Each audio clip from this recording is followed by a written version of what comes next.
Hello and welcome to Ikulu Weekly.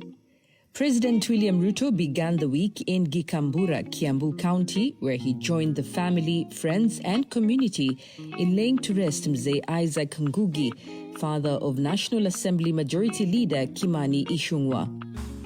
He later traveled to Kilifi County to launch the Vipingo Special Economic Zone, a transformative 2,000-acre project that is expected to attract over 390 billion shillings in investment. Once complete, it will create 35,000 plus direct jobs and countless other economic opportunities.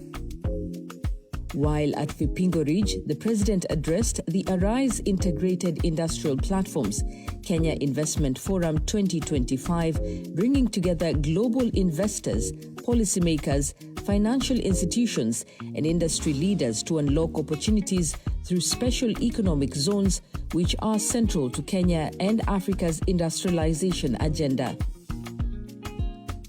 During the forum, he witnessed the signing of an MOU between the Ministry of Investment, Trade and Industry and the Linglong Group for the establishment of a state-of-the-art auto parts industrial park in Kenya.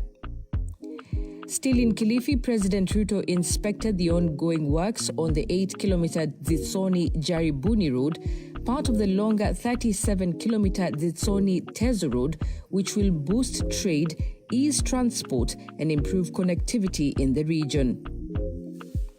In Mombasa County, the head of state commissioned the Mombasa Commuter Rail Service linking Miritini, Changamwe West, Changamwe East, Shimanzi, Mazeras, and Mombasa CBD.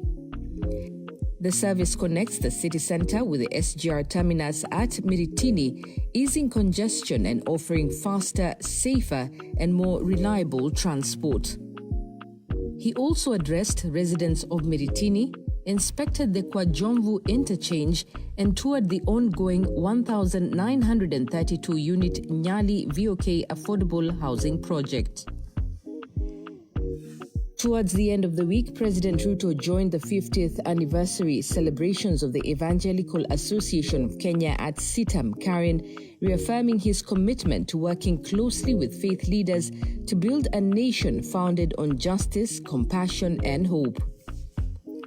He later hosted vice-chancellors of public universities to review progress in the management of the institutions and agree on priority areas of reform. The week concluded with the launch of the Social Health Authority SHA sponsorship program, through which more than 2.2 million vulnerable Kenyans will now access healthcare free of charge, a bold step towards achieving universal healthcare. That's it on Ikulu Weekly. Join us next week for more. Kwanza, mimi nataka niseme karibuni sana. Najua wengi wenu ni mara ya kwanza kufika hapa State House.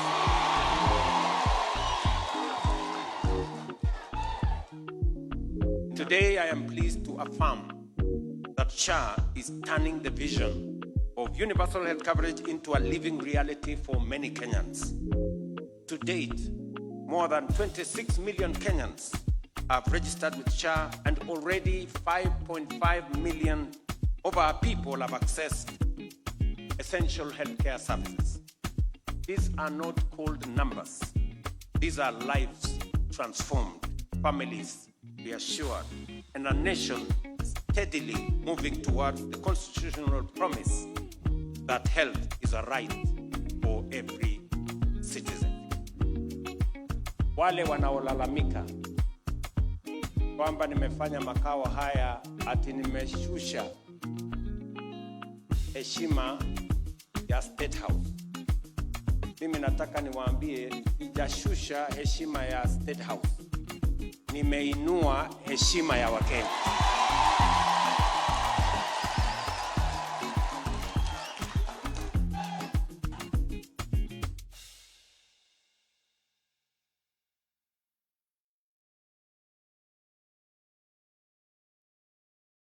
Debate of the 80th session. Before proceeding to the general debate, the Assembly will hear an introduction by Secretary General of his annual report on the work of the organization.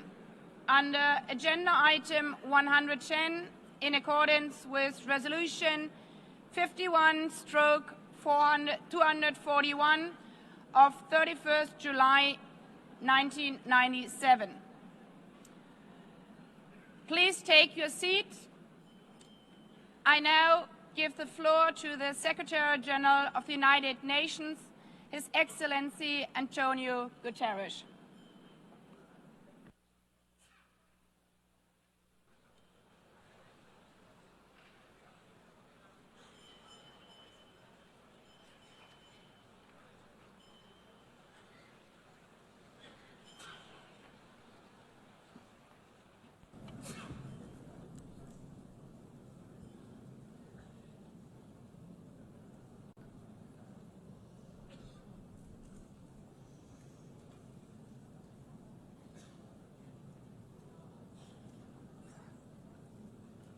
Please, could you take your seats?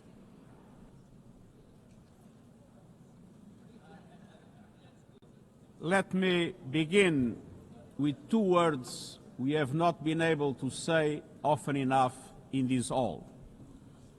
Madam President.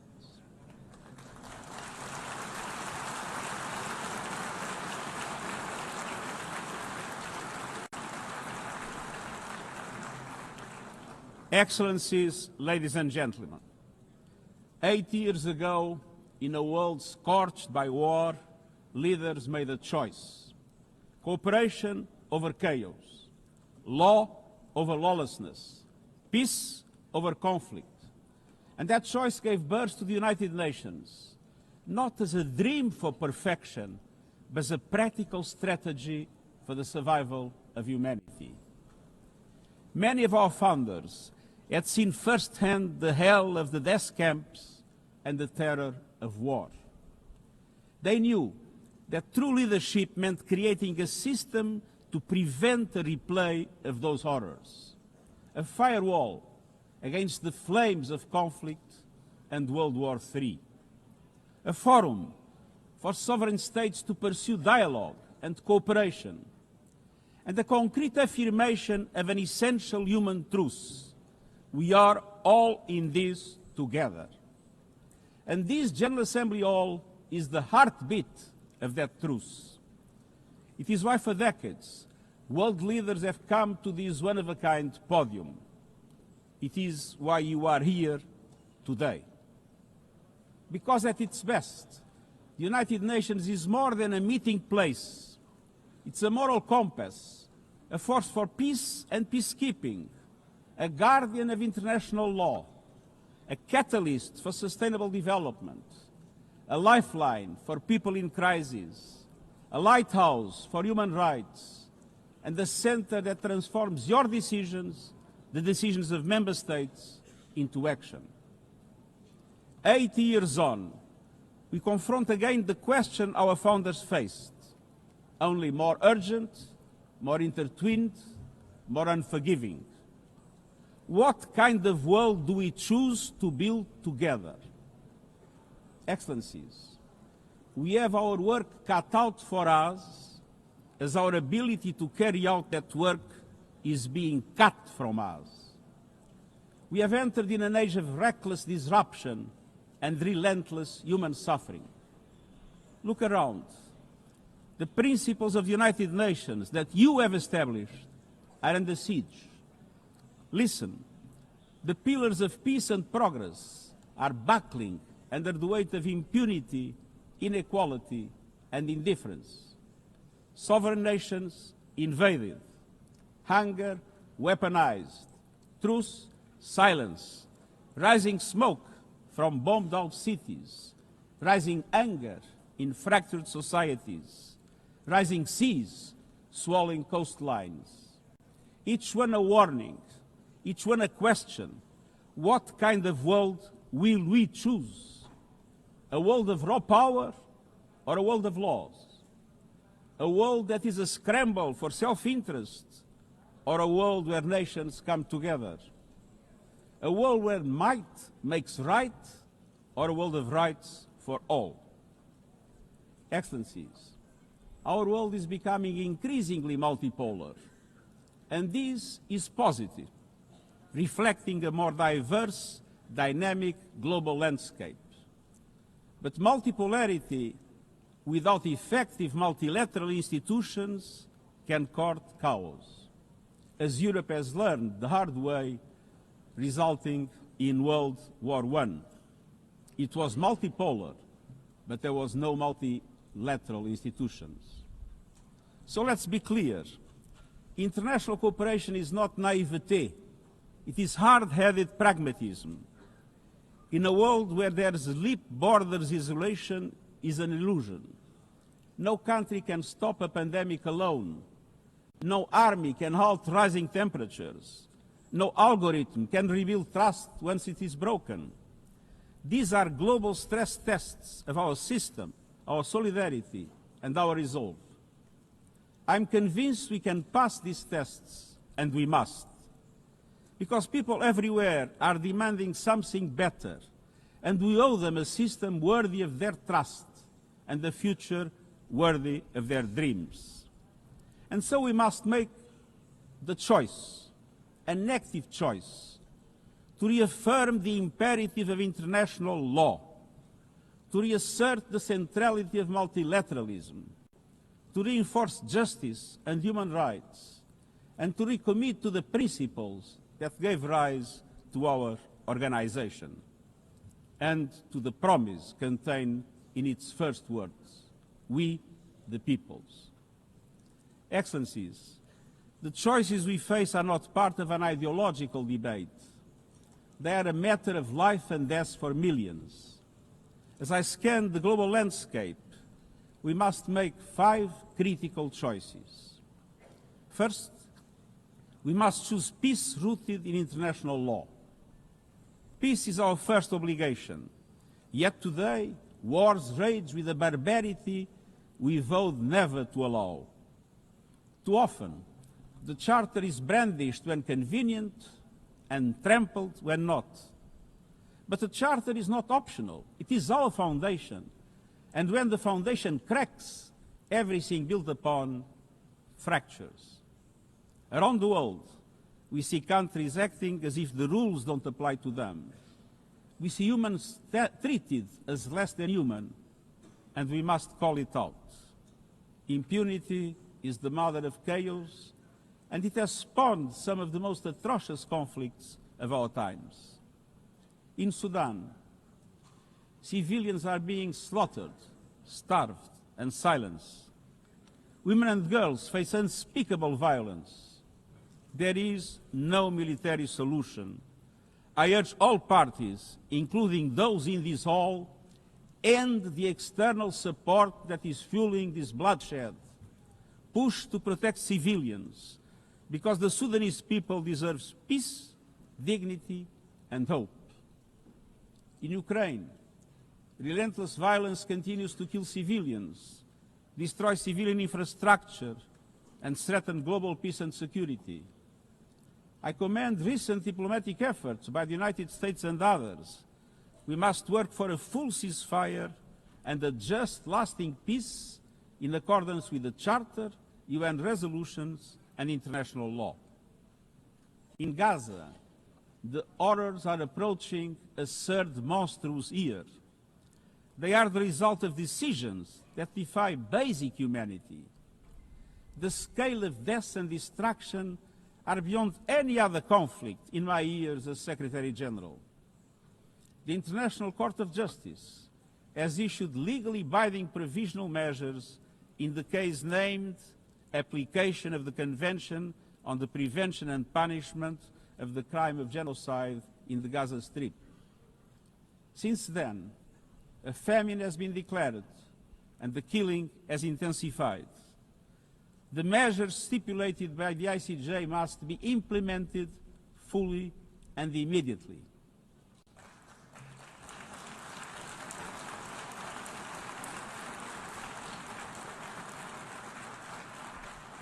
Nothing can justify the horrific Hamas terror attacks of October 7 and the taking of hostages, both of which I have repeatedly condemned.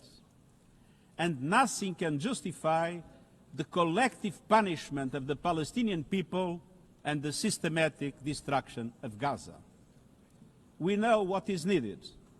Permanent ceasefire now. All the hostages released now. Full humanitarian access now. And we must not relent in the only viable answer to sustainable Middle East peace, a two-state solution as so eloquently reaffirmed yesterday. We must urgently reverse dangerous trends on the ground. Relentless settler expansion and violence, and the looming threat of annexation must stop. Everywhere, from Haiti to Yemen, to Myanmar and the Sahel and beyond, we must choose peace anchored in international law. The past year has brought glimmers of hope, including the ceasefire between Cambodia and Thailand, and the agreement between Azerbaijan and Armenia brokered by the United States. But far too many crises continue unchecked. Impunity prevails, lawlessness is a contagion, it invites mayhem, accelerates terror, and risks a nuclear free-for-all. When accountability shrinks, graveyards grow. When UN staff and facilities are attacked, violating legal obligations, so too is the core of our ability to serve and deliver. The Security Council must live up to its responsibilities. It must be more representative, more transparent, and more effective. And beyond crisis response, we must tackle the injustices that ignite conflict: exclusion, inequality, impunity, and corruption. The surest way to silence the guns is to raise the volume for justice. Real security is born of fairness and opportunity for all. Excellencies, this leads me to my second point. We must choose human dignity and human rights. Human rights are not an ornament of peace, they're its bedrock.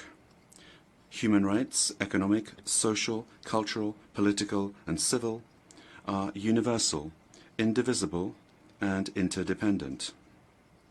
Choosing rights means more than words. It means choosing justice over silence. It means protecting freedom and civic space, advancing equality for women and girls, confronting racism and discrimination in all its forms, protecting human rights defenders, journalists, and freedom of speech, and upholding the rights of refugees and migrants so that mobility is safe and in accordance with international law. Human rights are a daily battle, online and offline. They require political will. But dignity is not only about the protection of rights. It is about rights fulfilled through inclusive and resilient development. Rights that put an end to poverty and hunger. Rights that open doors to education, health, and opportunity. The Sustainable Development Goals are our shared roadmap for achieving these rights. But in order to make progress down this road, we need fuel. And that fuel is finance. We've seen what development done right can deliver. In the past decade, millions more have gained access to electricity, clean cooking solutions, and to the internet. Child marriage is in retreat. Women's representation is growing, but cuts to aid are wreaking havoc. They are a death sentence for many. For so many more, a stolen future. This is the great paradox of our time. We have the solutions, but we are siphoning off the fuel that would make it possible to make progress. To choose dignity, we must choose financial justice and solidarity. We need to reform the international financial architecture so that it drives development for all. With bigger and bolder multilateral development banks, lending more, and mobilizing more private capital for developing countries, with faster and fairer debt relief mechanisms, helping every country in crisis, including middle-income countries. Protecting natural resources by tackling illicit financial flows and abusive tax practices that rob societies of their future. And global financial institutions that represent today's world, with far greater participation of developing countries in terms of their composition and their decision-making. So let us choose a global economy that works for everyone, men and women. Let us choose human rights and dignity. And let us equip ourselves with the means to ensure a transition for people and the planet. Excellencies, this brings me to the third choice. We must choose climate justice. The climate crisis is accelerating, but so are the solutions. The clean energy future is no longer a distant promise. It's already here. No government, industry, or special interest can stop it. But some are trying, hurting economies, locking in higher prices, and squandering a historic opportunity. Fossil fuels are a losing bet. Last year, almost all new power capacity came from renewables, and the investment is surging. Renewables are the cheapest and fastest source of new power. They create jobs, drive growth, shield economies from volatile oil and gas markets, connect the unconnected, and can free us from the tyranny of fossil fuels. But not at today's pace.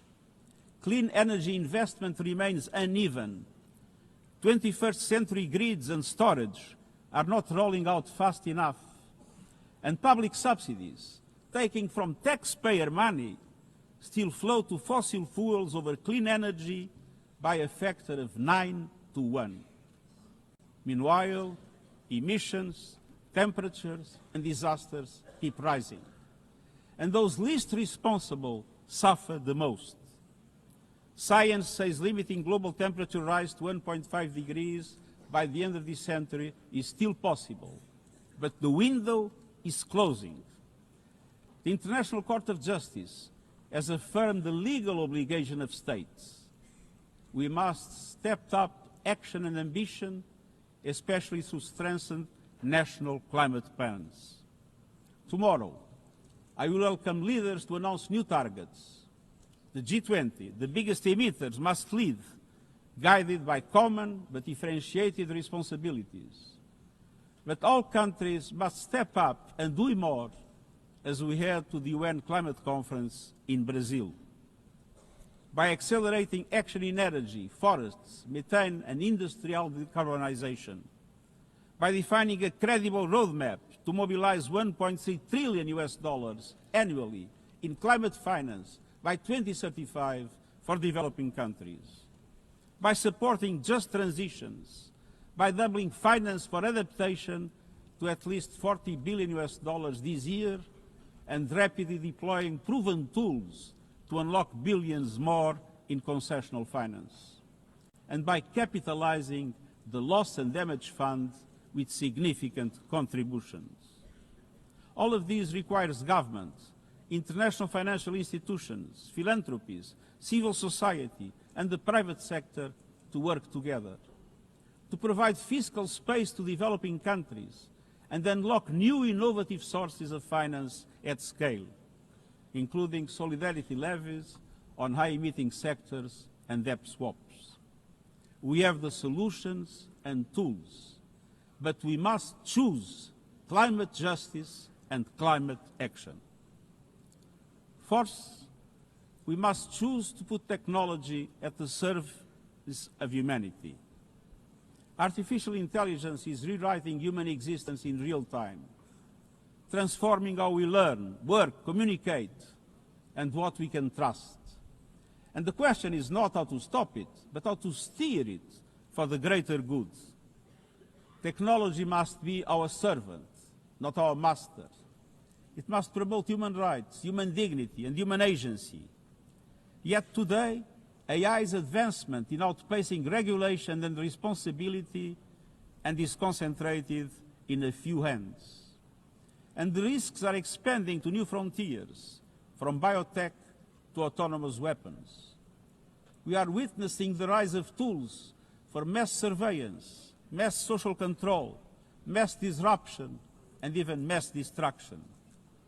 Tools that can drain energy, strain ecosystems, and intensify the race for critical minerals, potentially stoking instability and conflict. Yet, these technologies remain largely ungoverned. We need universal guardrails and common standards across platforms. No company should be above the law. No machines should decide who lives or dies. No system should be deployed without transparency, safety, and accountability. Last month, this Assembly took a historic step, establishing an independent international scientific panel on AI and an annual global dialogue on AI governance. Two new pillars of a shared architecture, connecting science with policy to bring clarity and foresight, enabling innovation to flourish while advancing our values and our rights, and ensuring governments, companies, and civil society can help shape common norms. We must build on these mechanisms and close the capacity gap. All countries must be able to design and develop AI, not just to consume it. I have proposed voluntary financing options to build AI computing power, data, and skills in developing nations. No country should be locked out of the digital future or locked into systems it cannot shape or trust. And governments must lead with vision, and companies must act with responsibility. And we, the international community, must ensure that technology lifts up humanity. So let us choose cooperation over fragmentation, ethics over expediency, and transparency over opacity. Technology will not wait for us, but we can still choose what it serves. So let us choose wisely. Fifth and finally, to meet all these goals, we must choose to strengthen the United Nations for the 21st century. The forces shaking our world are also testing the foundations of the United Nations system. We are being hit by rising geopolitical tensions and divisions, chronic uncertainty, and mounting financial strain. But those who depend on the United Nations must not be made to bear the cost, especially now, when for every dollar invested to support our core work to build peace, the world spends $750 on weapons of war. This is not only unsustainable, it is indefensible. In this moment of crisis, the United Nations has never been more essential. The world needs our unique legitimacy, our convening power, our vision to unite nations, to bridge divides and confront the challenges before us. The Pact for the Future has shown your determination to build a United Nations that is stronger, more inclusive, and more effective. That is the logic and the urgency of our UN80 initiative. We are moving swiftly and decisively. I put forward concrete proposals, a revised budget for 2026 that strengthens accountability, improves delivery, and cuts costs. Practical reforms to implement mandates more effectively and efficiently with greater impact. And ideas to spark a paradigm shift in the structure of the UN and how its parts work together. Most of these decisions rest with you, the Member States, and we will move forward in full respect of the established procedures. Together, let us choose to invest in a United Nations that adapts, innovates, and is empowered to deliver for people everywhere. Excellencies, my overriding message comes down to this. Now is the time to choose. It's not enough to know what the right choices are. I urge you to make them. I grew up in a world where choices were few. I was raised in the darkness of dictatorship, where fear silenced voices and hope was nearly crushed. Yet, even the bleakest hours, especially then, I discovered a truth that has never left me. Power does not reside in the hands of those who dominate or divide. Real power resides from people, from our shared resolve to uphold dignity, to defend equality, to believe fiercely in our common humanity and the potential of every human being. I learned early to persevere, to speak out, to refuse to surrender, no matter the challenge, no matter the obstacle, no matter the hour. We must and we will overcome. Because in a world of many choices, there is one choice we must never make, the choice to give up. We must never give up. That is my promise to you, for peace, for dignity, for justice, for humanity, for the world we know is possible when we work as one.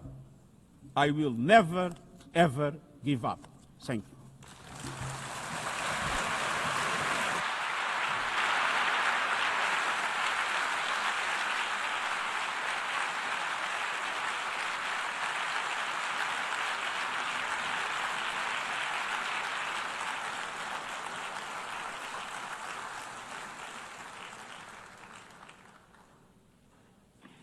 I thank the Secretary General. The Assembly will now turn to agenda item 8, entitled General Debate.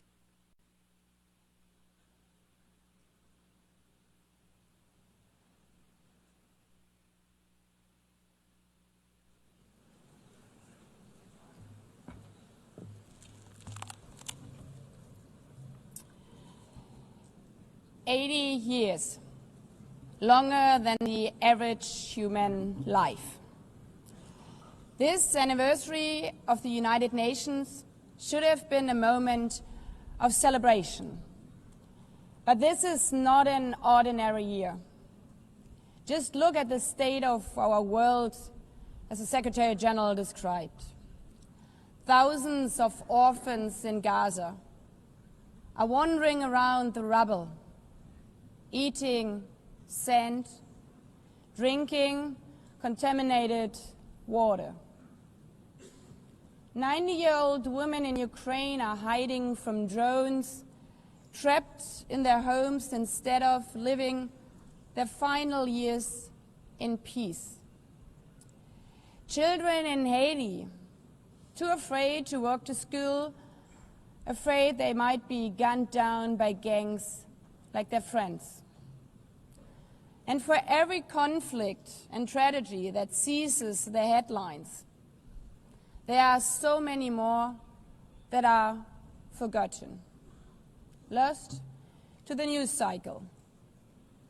Like women in Democratic Republic of the Congo, shielding their daughters from armed groups, fearful they might be raped. And Rohingya children, spending their whole childhood in tattered tents, unable to remember what their home looks like. Faced with these realities, now is not the time to celebrate, but to ask ourselves, where is the United Nations? Distinguished heads of state and government, Mr. Secretary General, Excellencies, ladies and gentlemen, people out there in the world watching us. Clearly, we have to do better. But what we should not let cynics allow to weaponize these failures, to argue that our institution is a waste of money, outdated, irrelevant. When the principles of the Charter are ignored, is it the UN that has failed? When tanks rolled into Ukraine, was it because Article 2 of the Charter is not clear enough about sovereignty and territorial integrity? When civilians, children, are killed in Gaza, is it humanitarian law at fault for failing to protect them? It's not the Charter which fails. It's not the UN as an institution which fails. The Charter, our Charter, is only as strong as member states' willingness to uphold it, and their willingness to hold to account those who violate it. Excellencies, yes, our world is in pain. Yes, we have failures. But imagine how much worse would it be without the United Nations? Would a single person be better off without it?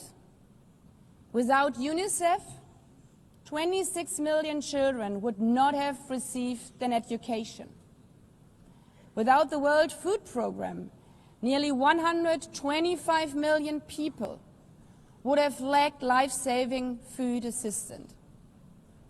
Without the World Health Organization, over 1 billion vaccines would not have been supplied. Sometimes we could have done more, but we cannot let this dishearten us. If we stop doing the right thing, evil would prevail. This 80th session is not about big celebrations. It's about finding the resolve not to give up, the resolve to be better together, just as our predecessors did 8 decades ago. This institution was born in a world on fire and desperate for reprieve. 750 million, nearly a third of humanity back then, still under colonial rule. 2 world wars in a generation, 70 million dead. The horrors of the Holocaust revealed to our collective shame. This was a generation that knew almost nothing but suffering and despair.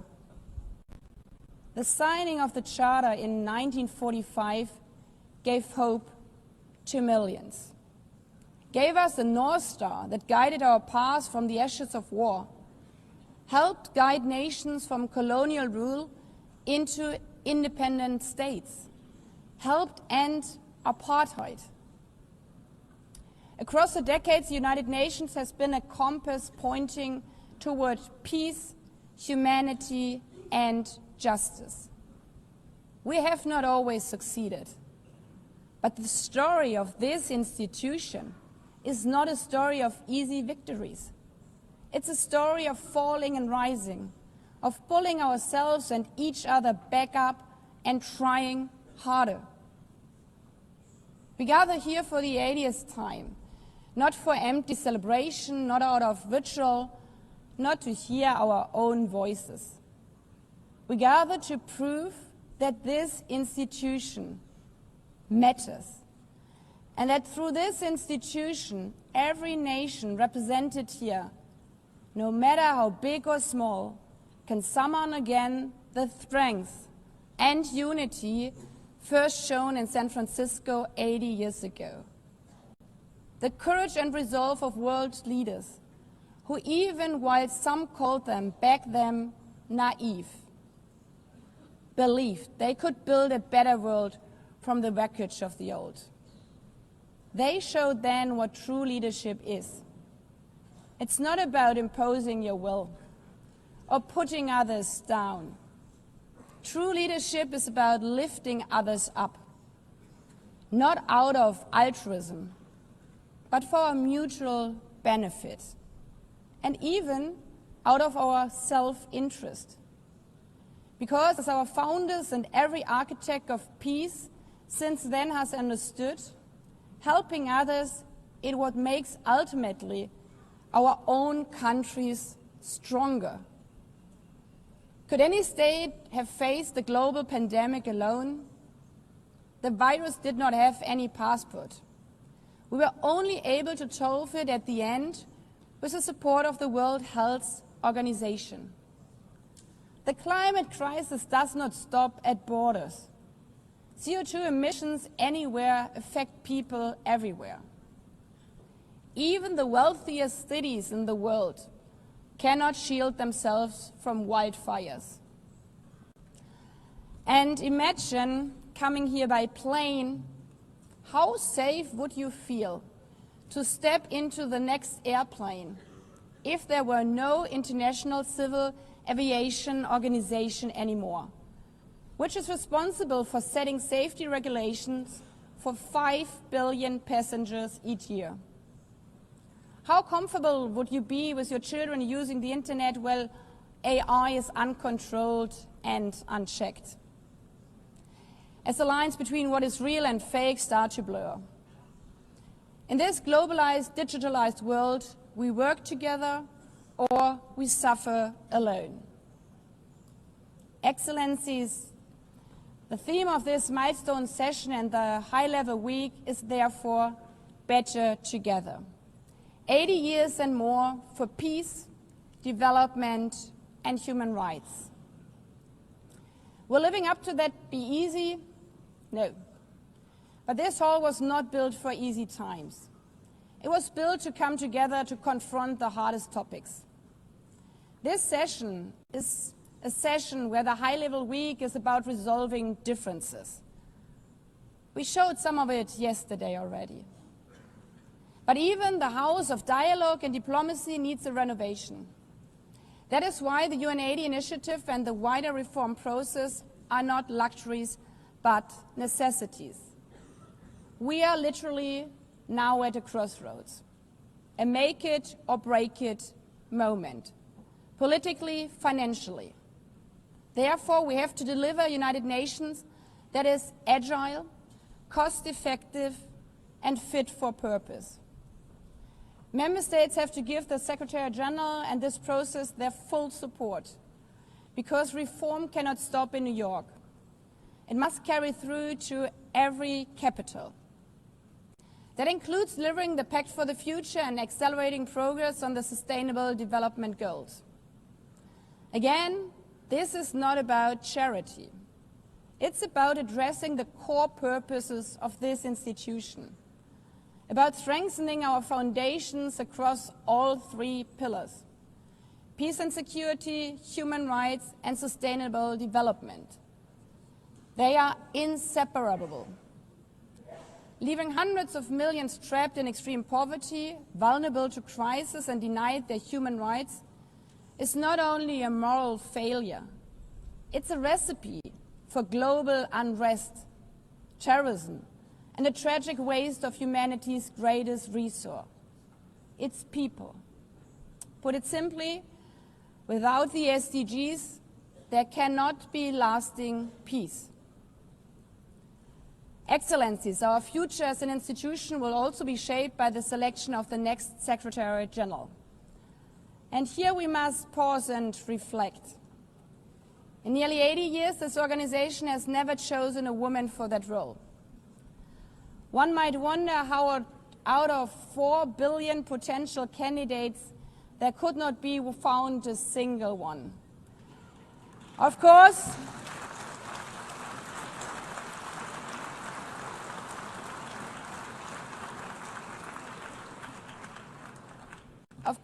the choice rests with member states. But those of you having been there yesterday celebrating Beijing, one strong female leader after the other from all our continents. Like 80 years ago, we are standing at a crossroads. And it's up to us, to every single member state, to live up to the same leadership as your predecessors did. To act when action is needed. to uphold the principles of our Charter, to be better together, to show the people around the world that this United Nation is there, today, tomorrow, and for the next 8 decades. Because, after all, it's the life insurance for every country.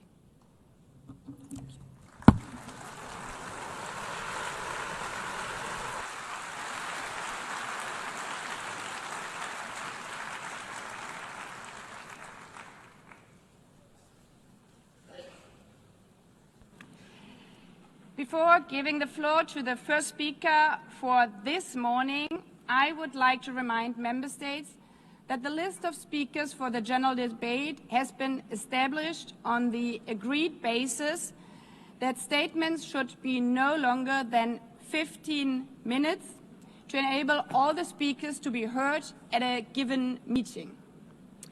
Within this time frame, I would like to appeal to speakers to deliver their statements at a reasonable pace so that interpretation into the other official languages may be provided properly. I would also like to draw your attention to the decision taken by the Assembly at previous sessions, namely that the practice of expressing congratulations inside the Assembly Hall after speech has been delivered is strongly discouraged. After delivering their statements from the rostrum, speakers are invited to exit the hall through room JA200, located behind the podium, before returning to their seats. May I take it that the Assembly agrees to proceed in this manner?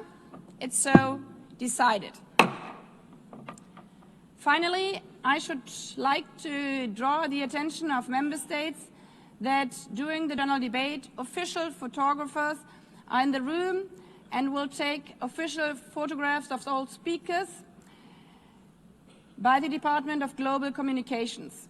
Members interested in obtaining these photographs are requested to contact the Photo Library of the United Nations.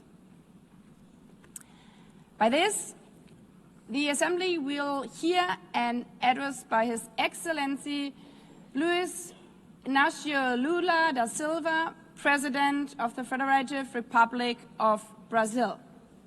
I request the protocol to escort His Excellency and invite him to address the Assembly.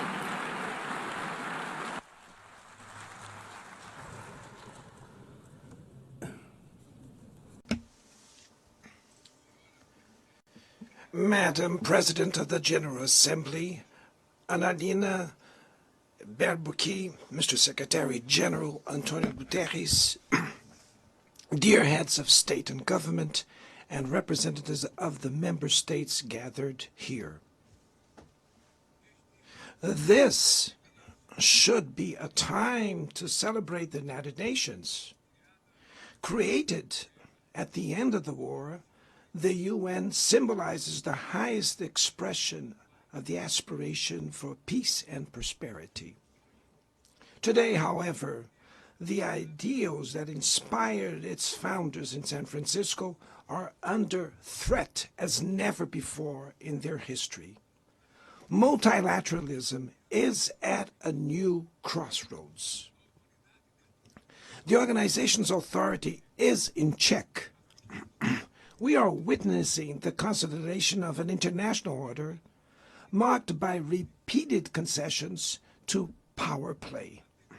Attacks on sovereignty, arbitrary sanctions, and unilateral interventions are becoming the rule.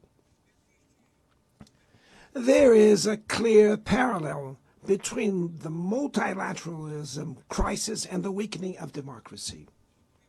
Authoritarianism is strengthened when we fail to act in the face of arbitrary acts, when the international society falters in defending peace, sovereignty, and the rule of law. The consequences are tragic.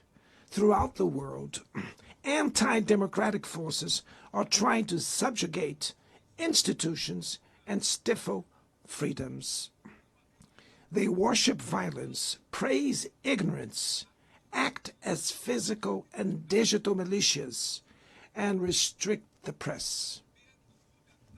Even under an unprecedented attack, Brazil chose to resist and defend its democracy, regained 40 years ago by its people after 2 decades of dictatorial governments. There is no justification for unilateral and arbitrary measures against our institutions and our economy. The aggression against the independence of the judiciary branch of power is unacceptable. This interference in domestic affairs is aided by a subservient far right who is nostalgic of past hegemonies. False patriots plan and publicly promote actions against Brazil. Peace cannot be achieved with impunity. A few days ago, and for the first time in 525 years of our history, a former head of state was convicted of attacking the democratic rule of law. He was investigated, indicted, trialed, and held accountable for his actions in a meticulous process. He has the right to defend himself was secured, a prerogative that dictatorships did not.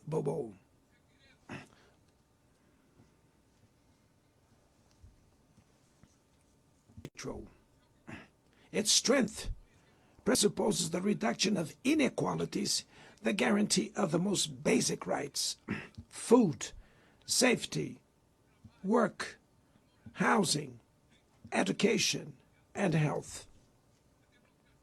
Democracy fails when women earn less than men or die at the hands of partners and family members.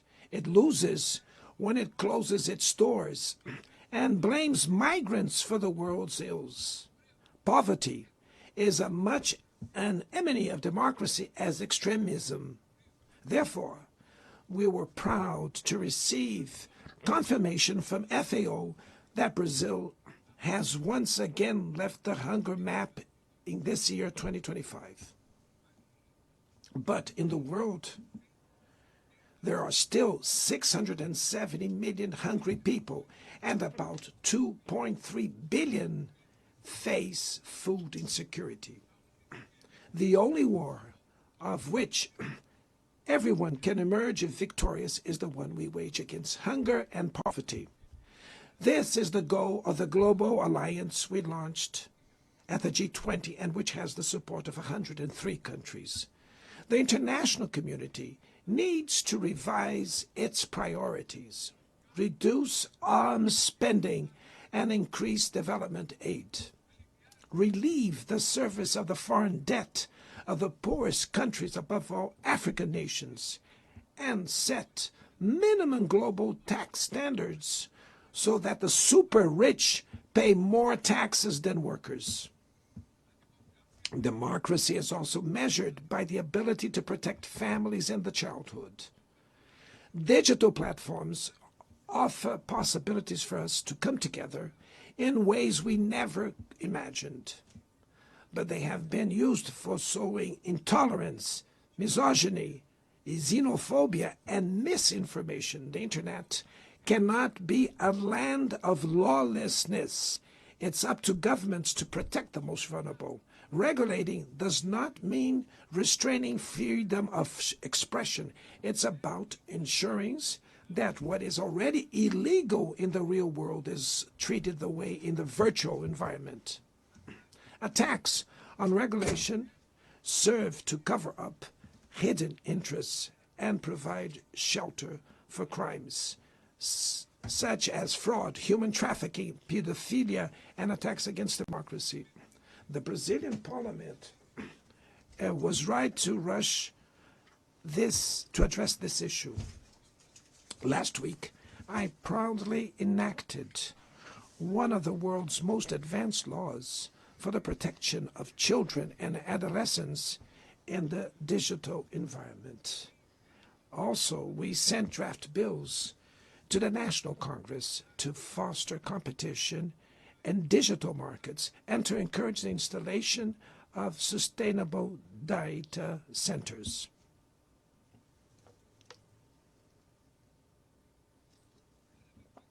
To mitigate the risks of artificial intelligence, we are committed to building multilateral governance in line with the Global Digital Compact that was approved in this plenary last year.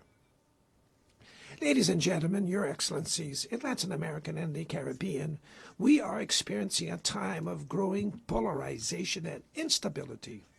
Maintaining the region as a zone of peace is and was our priority.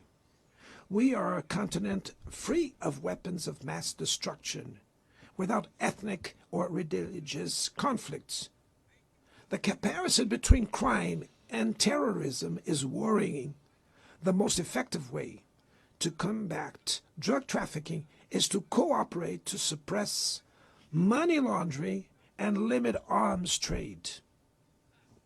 Using lethal force in situations that do not constitute armed conflict is tantamount to executing people without trial.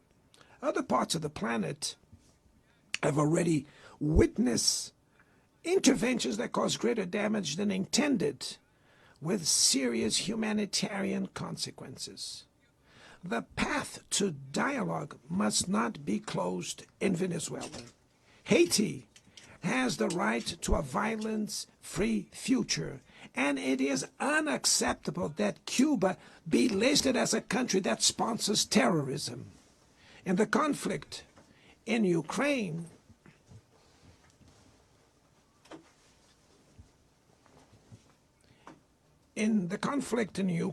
we all already know that there will be no military solution.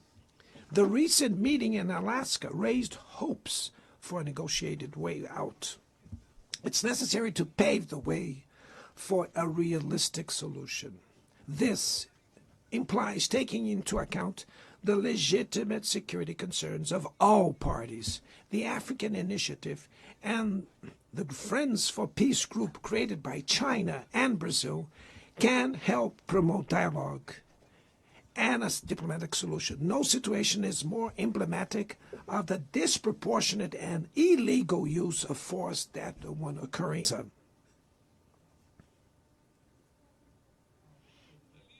There, under tons of rubble, are buried tens of thousands of innocent women and children, and without the complicity of those who could have prevented it. In Gaza, hunger is used as a weapon of war, and the forced displacement of populations goes on unpunished. I express my admirations to the Jews who, inside and outside Israel, oppose this collective punishment. The Palestinian people are at risk of disappearing. They will only survive with an independent state integrated to the international community. This is the solution defended by more than 150 UN members, reaffirmed yesterday here in this very plenary, but barred by a single veto. It is regrettable that President Mahmoud Abbas was prevented by the host country of occupying the Palestinian bench at this historical moment.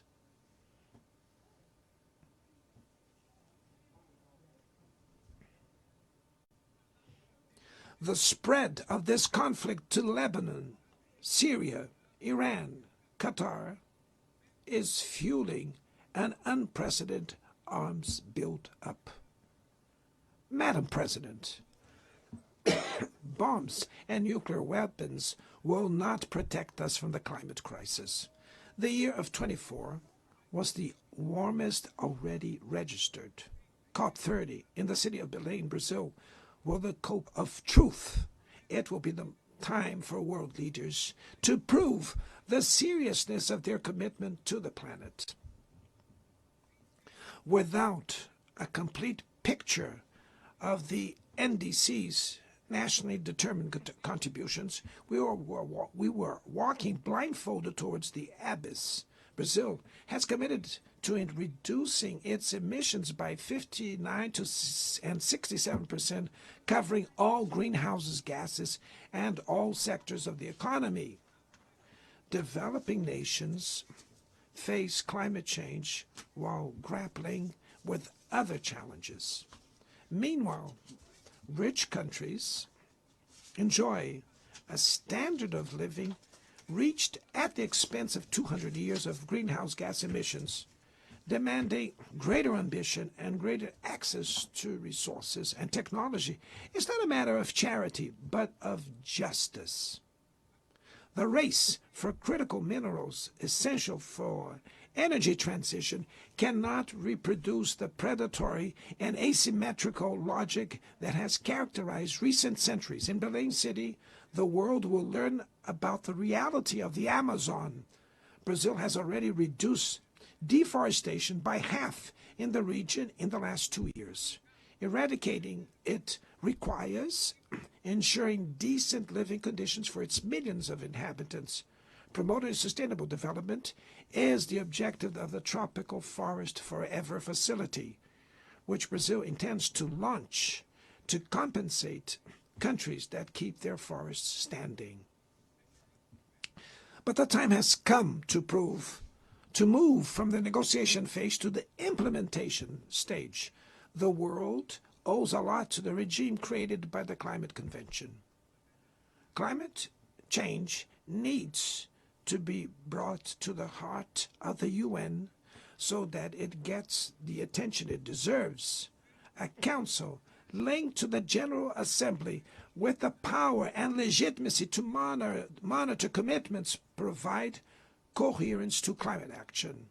This is a fundamental step towards a broader reform of the organization, which would also include an expanded Security Council in the 2 member categories. Few areas have worsened as much as the multilateral trading system.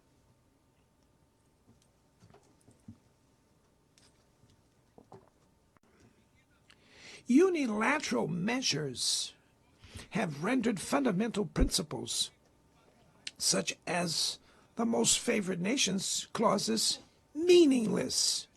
They have disrupted value chains and threw the global economy into a pernicious spiral of high prices and stagnation. It is urgent to refound the WTO based on modern and flexible foundations. Your Excellencies, ladies and gentlemen, this year, the world lost 2 exceptional public figures. Former Uruguayan President Pepe Mujica and our dear Pope Francis, both embodied the best humanist values like no other. Their lives were intertwined with the 8 decades of the UN's existence. If they were still among us, they would use this platform to remember that authoritarianism, environmental degradation, and inequality are not relentless, that the only ones defeated are those who stand idly by, resigned, and that we can defeat the false prophets and oligarchs who exploit fear and monetize hate, and that tomorrow is made of daily choices, and it takes courage to act to transform it. In the future that Brazil envisions, there is no room for the reenactment of ideological rivalries or spheres of influence. Confrontation is not inevitable. We need leaders with clear visions who understand that the international order is not a zero-sum game. The 21st century will be increasingly multipolar. For it to remain peaceful, it cannot fall to multilateral. Brazil is giving increasing importance to the European Union, the African Union, ASEAN, CELAC, BRICS, and the G20. The voice of the Global South must be heard. The UN The UN has today almost 4 times more members than the 51 who were at its foundation. Our historic mission is to make it once again a barrier of hope and a promoter of equality, peace, sustainable development, diversity, and tolerance. May God bless us all. And thank you very much.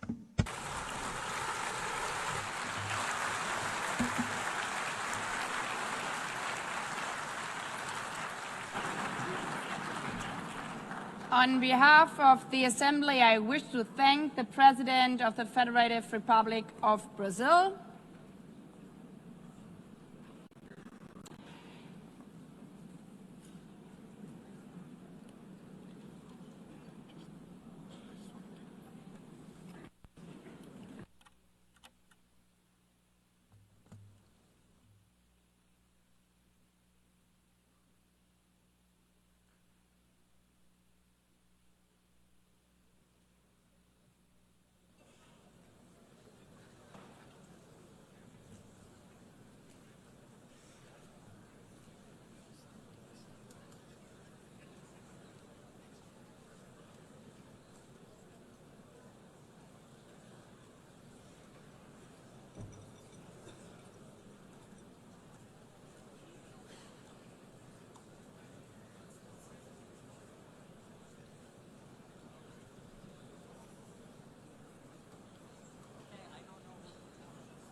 The Assembly will hear an address by His Excellency Donald Trump, President of the United States of America. I request protocol to escort His Excellency and invite him to address the Assembly.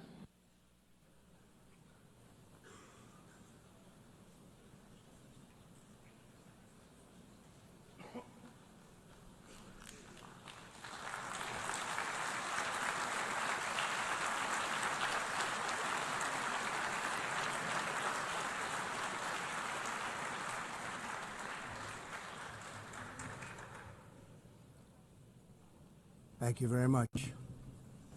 Very much appreciated.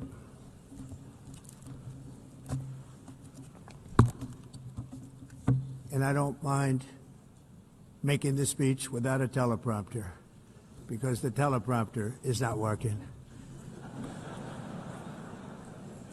I feel very happy to be up here with you nevertheless, and that way you speak more from the heart.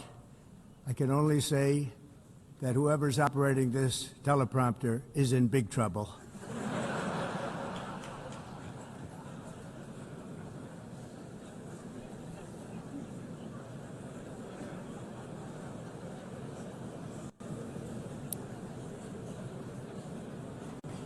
Hello, Madam First Lady. Thank you very much for being here. And Madam President, Mr. Secretary General, First Lady of the United States, distinguished delegates, ambassadors, and world leaders. 6 years have passed since I last stood in this grand hall and addressed a world that was prosperous and at peace in my first term. Since that day, the guns of war have shattered the peace I forged on 2 continents. An era of calm and stability gave way to one of the great crises of our time. And here in the United States, 4 years of weakness, lawlessness, and radicalism under the last administration delivered our nation into a repeated set of disasters. 1 year ago, our country was in deep trouble, but today, just 8 months into my administration, we are the hottest country anywhere in the world, and there is no other country even close. America is blessed with the strongest economy, the strongest borders, the strongest military, the strongest friendships, and the strongest spirit of any nation on the face of the earth. This is indeed the golden age of America. We are rapidly reversing the economic calamity we inherited from the previous administration, including ruinous price increases and record-setting inflation like we've never had before. Under my leadership, energy costs are down, gasoline prices are down, grocery prices are down, mortgage rates are down, and inflation has been defeated. The only thing that's up is the stock market, which just hit a record high. In fact, it hit a record high 48 times in the last short period of time. Growth is surging, manufacturing is booming. The stock market, as I said, is doing better than it's ever done. And all of you in this room benefit by that, almost everybody. And importantly, workers' wages are rising at the fastest pace in more than 60 years. And that's what it's all about, isn't it? In 4 years of President Biden, we had less than $1 trillion of new investment into the United States. In just 8 months since I took office, we have secured commitments and money already paid for $17 trillion. Think of it, 4 years, less than $1 trillion, 8 months, much more than $17 trillion is being invested in the United States, and it's now pouring in from all parts of the world. We've implemented the largest tax cuts in American history and the largest regulation cuts in American history, making this once and again the best country on earth to do business. And many of the people in this room are investing in America, and it's turned out to be an awfully good investment during this 8-month period. In my first term, I built the greatest economy in the history of the world. We had the best economy ever, history of the world. And I'm doing the same thing again, but this time it's actually much bigger and even better. The numbers far surpass my record-setting first term. On our southern border, we have successfully repelled a colossal invasion.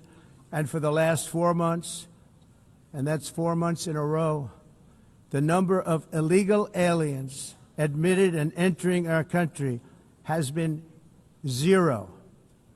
Hard to believe, because if you look back just a year ago, it was millions and millions of people pouring in from all over the world, from prisons, from mental institutions, drug dealers. All over the world they came.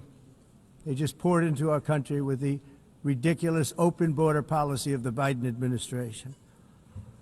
Our message is very simple. If you come illegally into the United States, you're going to jail, or you're going back to where you came from, or perhaps even further than that. You know what that means. I want to thank the country of El Salvador for the successful and professional job they've done in receiving and jailing so many criminals that entered our country. And it was under the previous administration that the number became record-setting, and they're all being taken out. We have no choice. And other countries have no choice, because other countries are in the exact same situation with immigration. It's destroying your country, and you have to do something about it. On the world stage, America is respected again like it has never been respected before.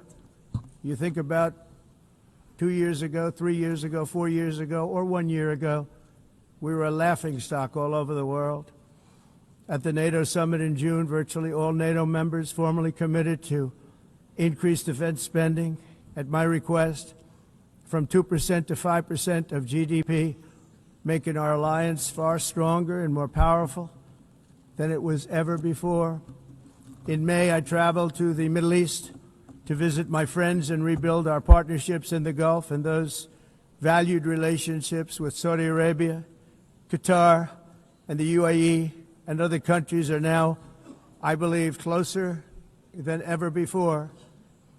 My administration has negotiated one historic trade deal after another, including with the United Kingdom, the European Union, Japan, South Korea, Vietnam, Indonesia, the Philippines, Malaysia, and many, many others.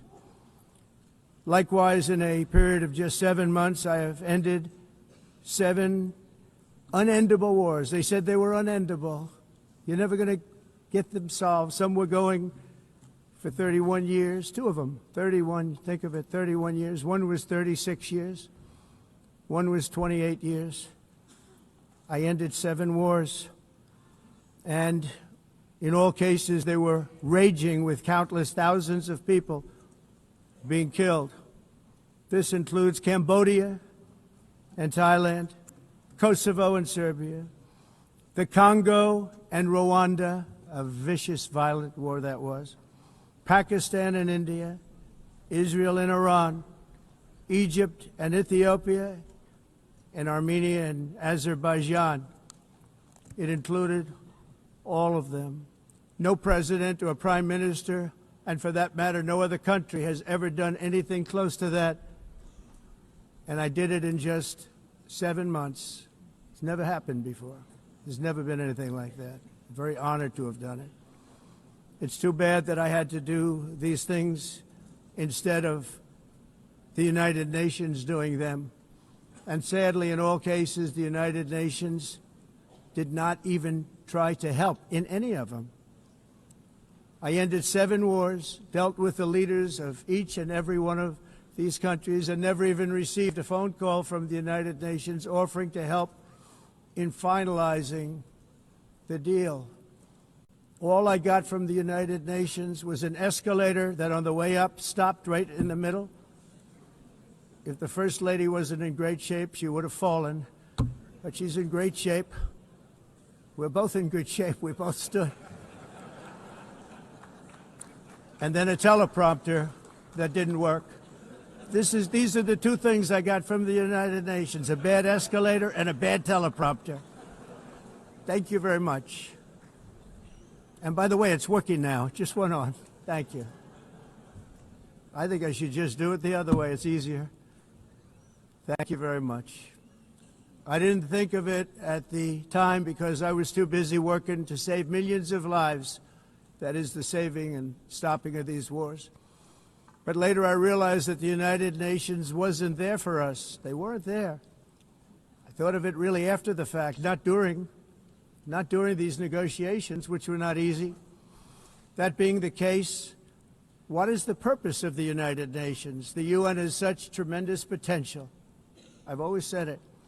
It has such tremendous, tremendous potential, but it's not even coming close to living up to that potential.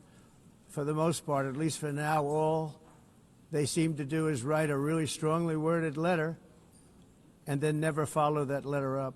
It's empty words, and empty words don't solve war.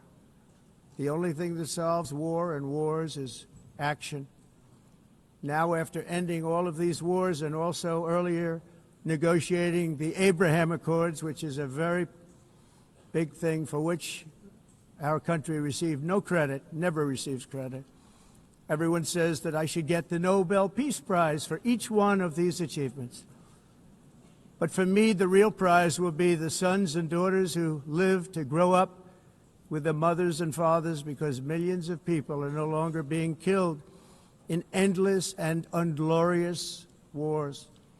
What I care about is not winning prizes, it's saving lives. We saved millions and millions of lives with the 7 wars. And we have others that we're working on, and you know that. Many years ago, a very successful real estate developer in New York, known as Donald J. Trump, I bid on the renovation and rebuilding of this very United Nations complex. I remember it so well. I said at the time that I would do it for $500 million, rebuilding everything. It would be beautiful. I used to talk about, I'm going to give you marble floors. They're going to give you terrazzo. I'm going to give you the best of everything. You're going to have mahogany walls. They're going to give you plastic. But they decided to go in another direction, which was much more expensive at the time, and which actually produced a far inferior product. And I realized that they did not know what they were doing when it came to construction, and that their building concepts were so wrong, and the product that they were proposing to build was so bad and so costly. it was going to cost them a fortune. And I said, and wait till you see the overruns. Well, I turned out to be right. They had massive cost overruns and spent between $2 and $4 billion on the building and did not even get the marble floors that I promised them. You walk on terrazzo. Do you notice that? As far as I'm concerned, frankly, looking at the building and getting stuck on the escalator, they still haven't finished the job. They still haven't finished. That was years ago. The project was so corrupt that Congress actually asked me to testify before them on the tremendous waste of money, because it turned out that they had no idea what it was, but they knew it was anywhere between $2 and $4 billion as opposed to $500 million with a guarantee. But they had no idea, and I said it cost much more than $5 billion.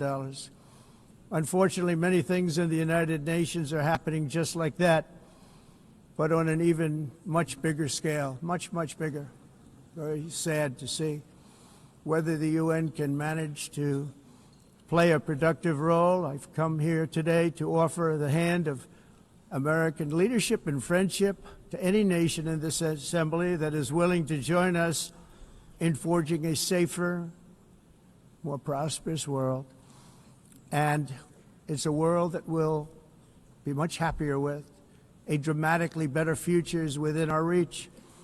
But to get there, we must reject the failed approaches of the past and work together to confront some of the greatest threats in history.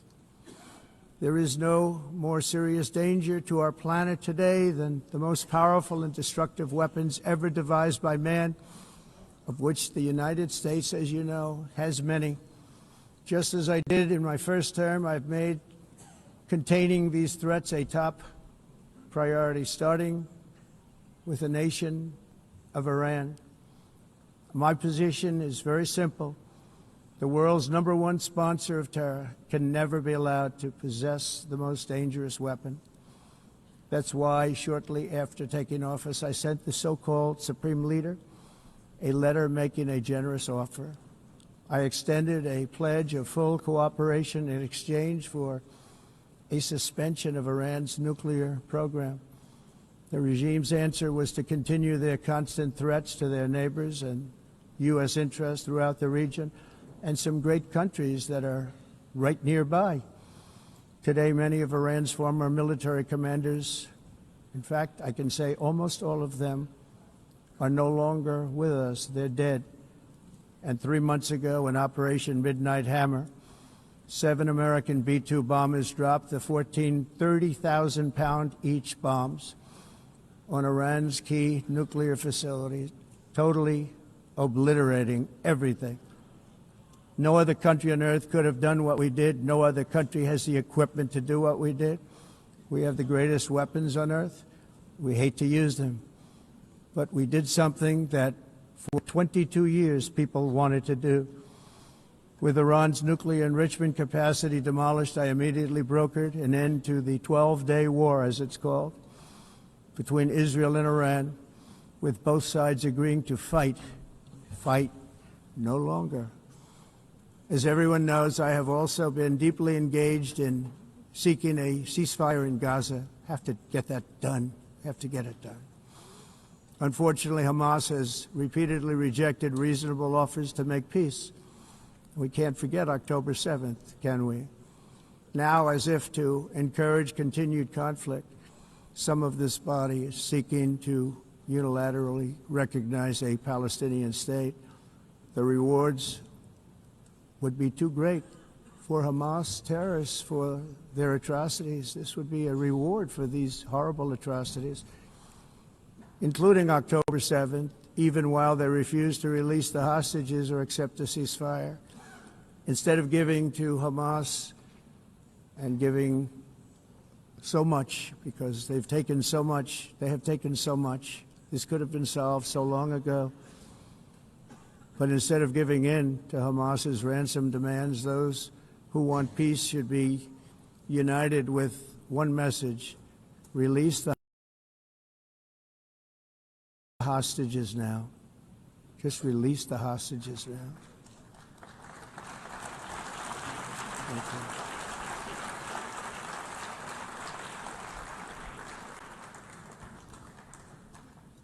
Thank you. As we have got to come together, and we will come together, got to get it done. We have to stop the war in Gaza immediately. We have to stop it. We have to get it done. We have to negotiate, immediately have to negotiate peace. We got to get the hostages back. We want all 20 back.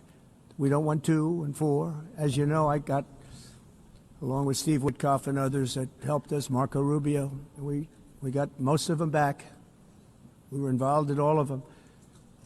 But I always said the last 20 are going to be the hardest, and that's exactly what happened. We have to get them back now. We don't want to get back 2, and then another 2, and then 1, and then 3. Have this process. No, we want them all back, and we want the actually 38 dead bodies back too. Those parents came to me, and they want them back, and they want them back very quickly and very badly, as though they were alive. They want them. They want them every bit as much as if their son or daughter were alive.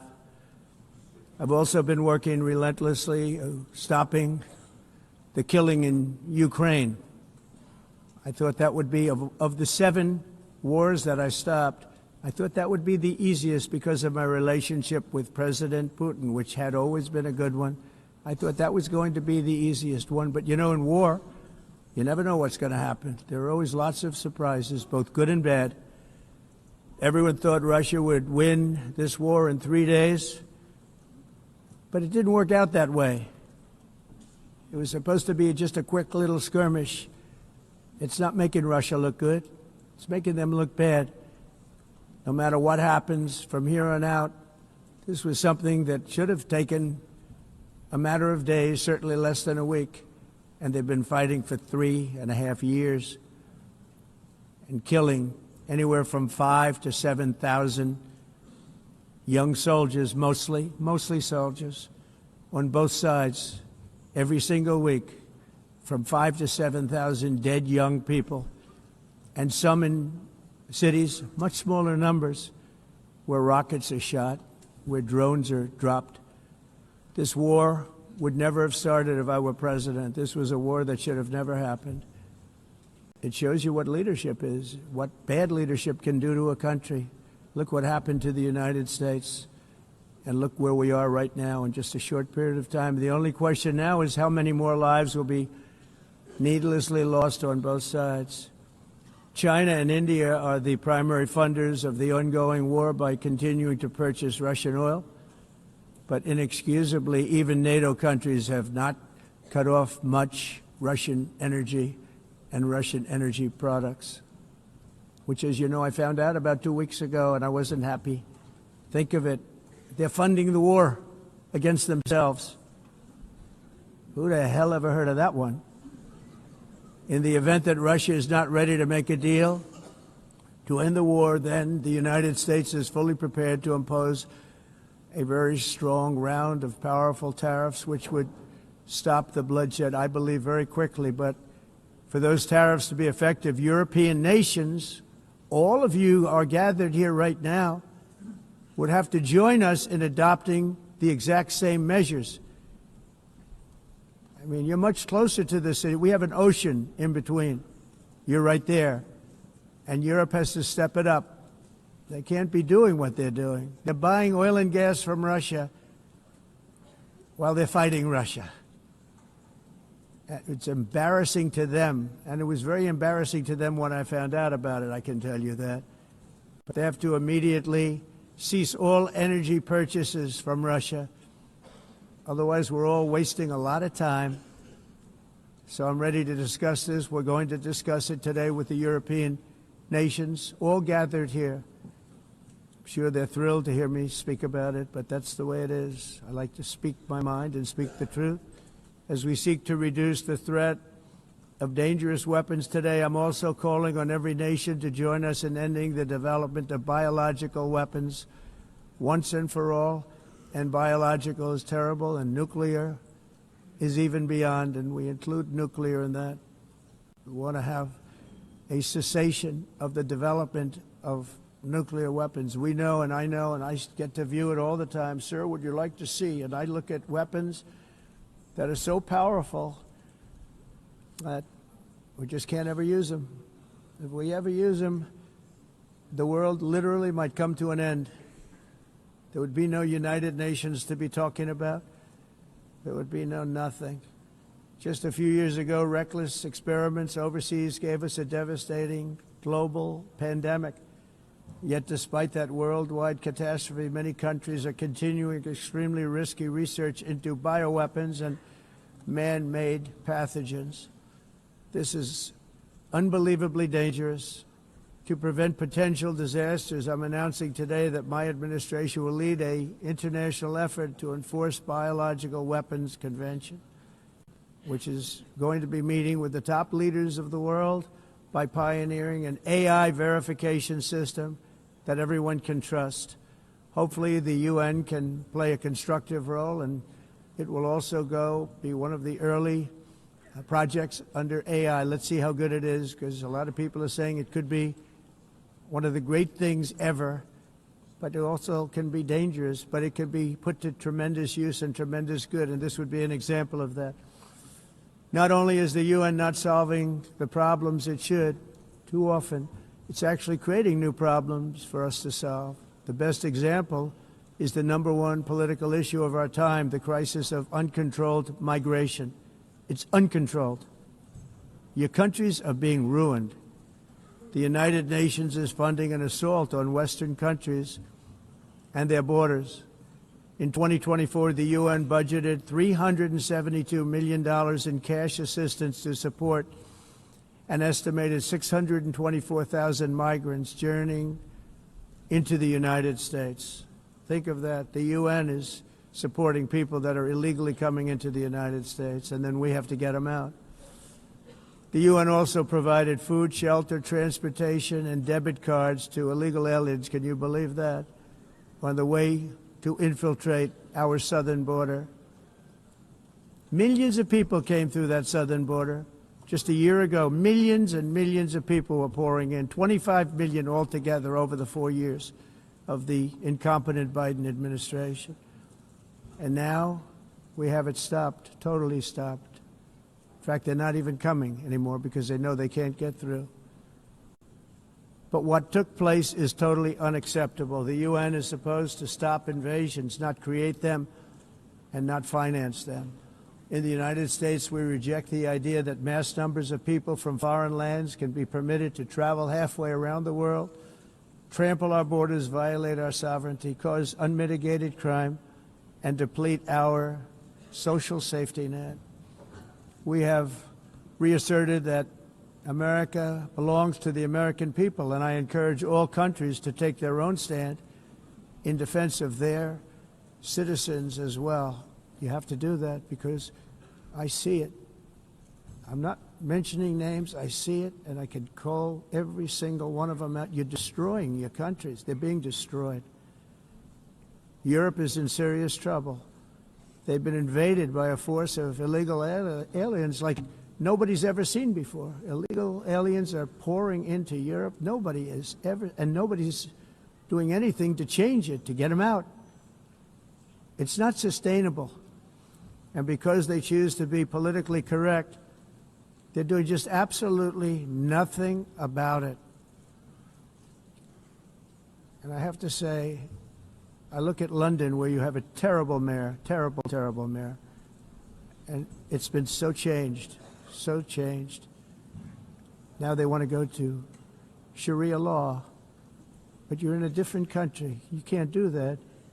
Both the immigration and their suicidal energy ideas will be the death of Western Europe if something is not done immediately. This cannot be sustained. What makes the world so beautiful is that each country is unique. But to stay this way, every sovereign nation must have the right to control their own borders. You have the right to control your borders, as we do now, and to limit the sheer numbers of migrants entering their countries and paid for by the people of that nation that were there and that built that particular nation at the time.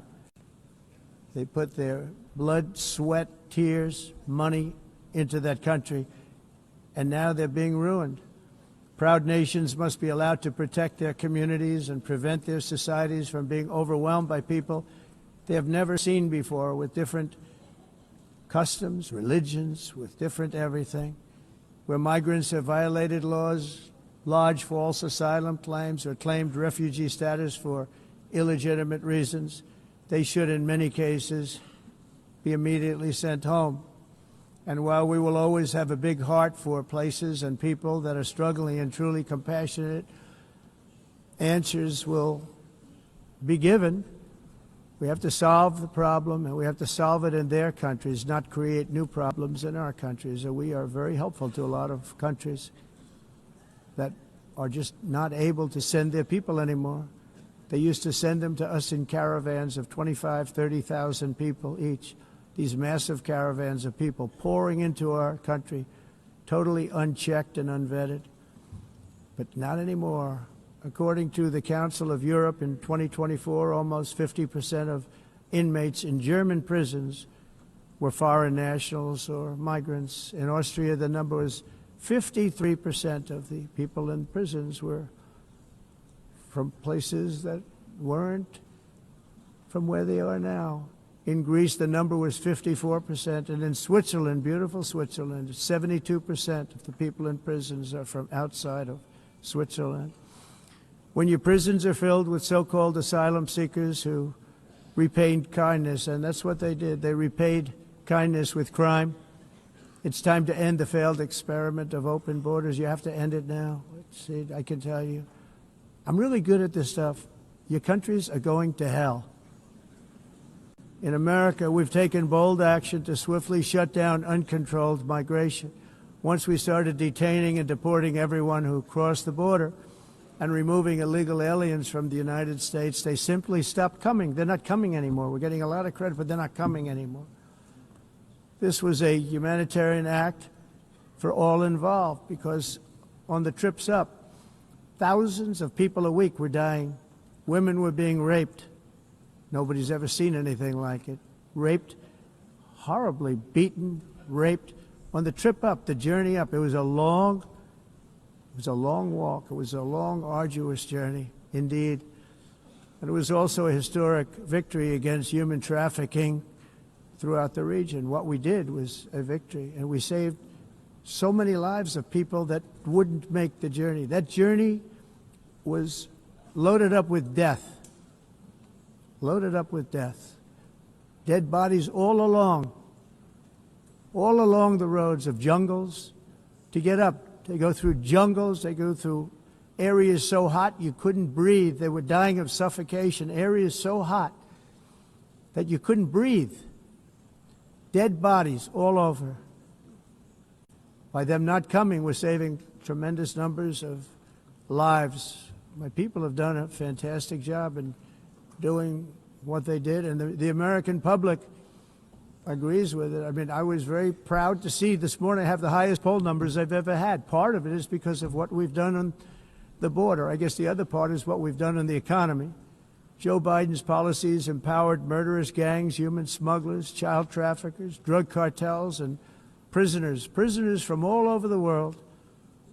The previous administration also lost nearly 300,000 children. Think of that. They lost more than 300,000 children, little children, who were trafficked into the United States on the Biden watch, many of whom have been raped, exploited, and abused, and sold. Sold. Nobody talks about that. The fake news doesn't write about it.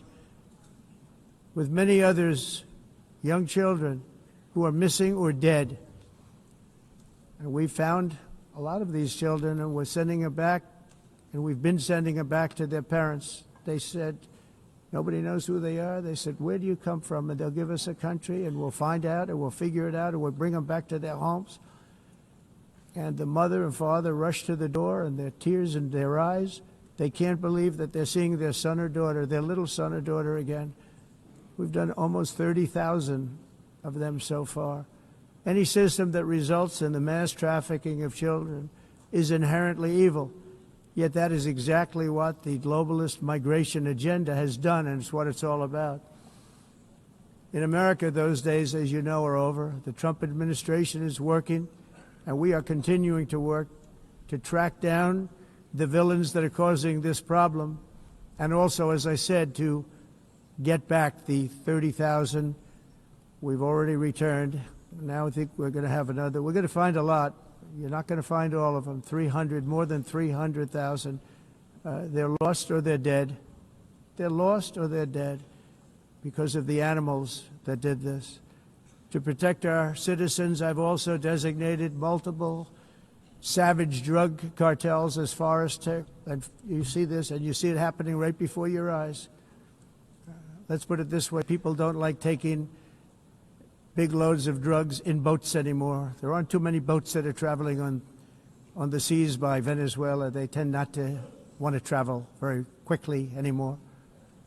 And we've virtually stopped drugs coming into our country by sea. We call them the water drugs. They kill hundreds of thousands of people. I've also designated multiple savage drug cartels as far as foreign terrorist organizations, along with two bloodthirsty transnational gangs, probably the worst gangs anywhere in the world, MS-13 and Tren de Aragua. Tren de Aragua is from Venezuela, by the way. Such organizations torture, maim, mutilate, and murder with impunity. They're the enemies of all humanity. And for this reason, we've recently begun using the supreme power of the United States military to destroy Venezuelan terrorists and trafficking networks led by Nicolas Maduro. To every terrorist thug smuggling poisonous drugs into the United States of America, please be warned that we will blow you out of existence. That's what we're doing. We have no choice. Can't let it happen. They're destroying.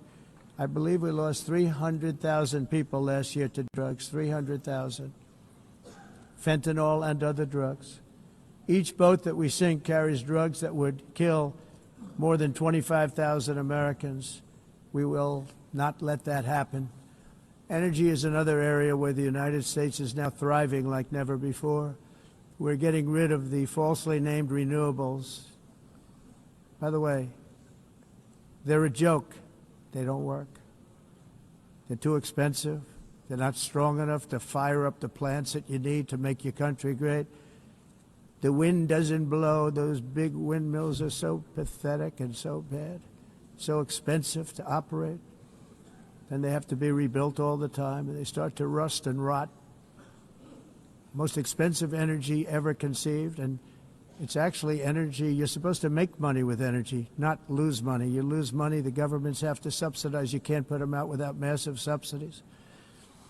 And most of them are built in China, and I give China a lot of credit. They build them, but they very few wind farms. So why is it that they build them and they send them all over the world, but they barely use them?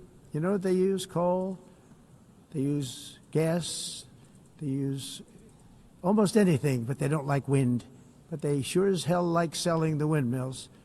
Europe, on the other hand, has a long way to go, with many countries being on the brink of destruction because of the green energy agenda. And I give a lot of credit to Germany. Germany was being led down a very sick path, both on immigration, by the way, and on energy. They were going green, and they were going bankrupt. And the new leadership came in, and they went back to where they were, with fossil fuel and with nuclear, which is good. It's now safe, and you can do it properly. But they went back to where they were, and they opened up a lot of different plants, energy-producing plants, and they're doing well. I give Germany a lot of credit for that. They've said this is a disaster, what's happening. They were going all green. All green is all bankrupt. That's what it represents. And it's not politically correct. I'll be very badly criticized for saying it, but I'm here to tell the truth. I don't care. It doesn't matter to me. I'm in New York City. I'm feeling a lot safer. Crime, we're getting crime down. And by the way, speaking of crime, Washington, D.C. Washington, D.C. was the crime capital of America. Now it's a totally, after 12 days, it's a totally safe city.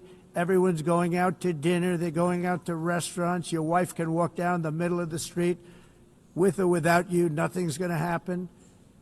My people have done a fantastic job. And yes, I called in the National Guard, and the National Guard took care of business, and they weren't politically correct, but they took care of business. We got 1,700 career criminals out, brought them back to where they came from, the countries where they came from, or put them in jails. Washington, D.C. is now a totally safe city again, and I welcome you to come. In fact, we'll have dinner together at a local restaurant, and we'll be able to walk. We don't have to go by an armor-plated vehicle. We'll walk right over there from the White House. They've given up their powerful edge, a lot of the countries that we're talking about, in oil and gas, such as essentially closing the great North Sea oil. Oh, the North Sea, I know it so well. Aberdeen was the oil capital of Europe, and there's tremendous oil that hasn't been found in the North Sea. Tremendous oil. And I was with the Prime Minister I respect and like a lot, and I said, you're sitting with the greatest asset. They essentially closed it by making it so highly taxed that no developer, no oil company can go there. They have tremendous oil left, and more importantly, they have tremendous oil that hasn't even been found yet. And what a tremendous asset for the United Kingdom. And I hope the Prime Minister is listening, because I told it to him 3 days in a row. That's all he heard. North Sea oil, North Sea, because I want to see them do well. I want to stop seeing them ruining that beautiful Scottish and English countryside with windmills and massive solar panels that go 7 miles by 7 miles, taking away farmland. But we're not letting this happen in America. In 1982, the executive director of the United Nations Environmental Program predicted that by the year 2000, climate change would cause a global catastrophe. He said that it will be irreversible, as any nuclear holocaust would be. This is what they said at the United Nations. What happened? Here we are. Another UN official stated in 1989 that within a decade, entire nations could be wiped off the map by global warming. Not happening. You know, it used to be global cooling. If you look back years ago in the 1920s and the 1930s, they said, global cooling will kill the world. We have to do something.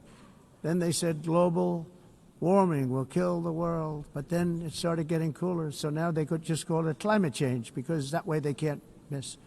It's climate change. Because if it goes higher or lower, whatever the hell happens, there's climate change.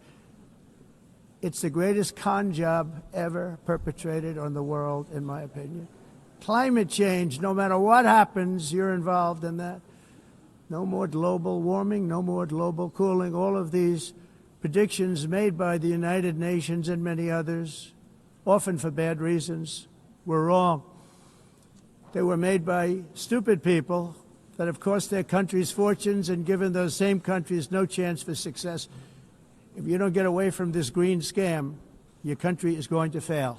And I'm really good at predicting things, you know. They actually said during the campaign they had a hat, the best-selling hat. Trump was right about everything. And I don't say that in a braggadocious way, but it's true. I've been right about everything. And I'm telling you that if you don't get away from the green energy scam, your country is going to fail. And if you don't stop people that you've never seen before, that you have nothing in common with, your country is going to fail. I'm the President of the United States, but I worry about Europe. I love Europe. I love the people of Europe. And I hate to see it being devastated by energy and immigration. This double-tailed monster destroys everything in its wake, and they cannot let that happen any longer. You're doing it because you want to be nice. You want to be politically correct, and you're destroying your heritage. They must take control strongly and immediately of the unmitigated immigration disaster and the fake energy catastrophe before it's too late.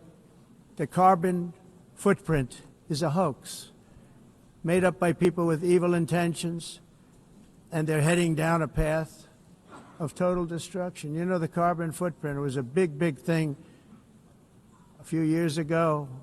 I remember hearing about the carbon footprint, and then President Obama would get into Air Force One, a massive Boeing 747, and not a new one, an old one with old engines that spew everything into the atmosphere. He'd talk about the carbon footprint, we must do so. Then he'd get in and he'd fly from Washington to Hawaii to play a round of golf. And then he'd get back onto that big, beautiful plane, and he'd fly back, and he'd talk about, again, global warming and the carbon footprint. It's a con job. At extreme cost and expense, Europe reduced its own carbon footprint by 37%. Think of that. Congratulations, Europe. Great job. You cost yourself a lot of jobs, a lot of factories closed, but you reduced the carbon footprint by 37%. However, for all of that sacrifice and much more, it's been totally wiped out and then some by a global increase of 54%. Much of it coming from China and other countries that are thriving around China, which now produces more CO2 than all the other developed nations in the world. So all of these countries are working so hard on the carbon footprint, which is nonsense, by the way. It's nonsense. You know, it's interesting. In the United States, we have still radicalized environmentalists, and they want the factories to stop. Everything should stop. No more cows. We don't want cows anymore. I guess they want to kill all the cows. They want to do things that are just unbelievable, and you have it too. But, you know, we have a border, strong, and we have a shape, and that shape doesn't just go straight up. That shape is amorphous when it comes to the atmosphere. And if we had the most clean air, and I think we do, we have very clean air. We have the cleanest air we've had in many, many years. But the problem is that other countries, like China, which has air that's a little bit rough, it blows. And no matter what you're doing down here, the air up here tends to get very dirty because it comes in from other countries where their air isn't so clean. And the environmentalists refuse to acknowledge that. Same thing with garbage. In Asia, they dump much of their garbage right into the ocean. And over about a 1 week and 2 week journey, it flows right past Los Angeles. You've seen it.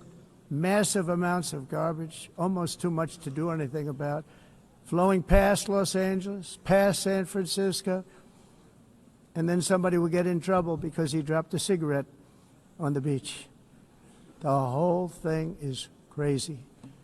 The primary effect of these brutal green energy policies has not been to help the environment, but to redistribute manufacturing and industrial activity from developed countries that follow the insane rules that are put down to polluting countries that break the rules and are making a fortune.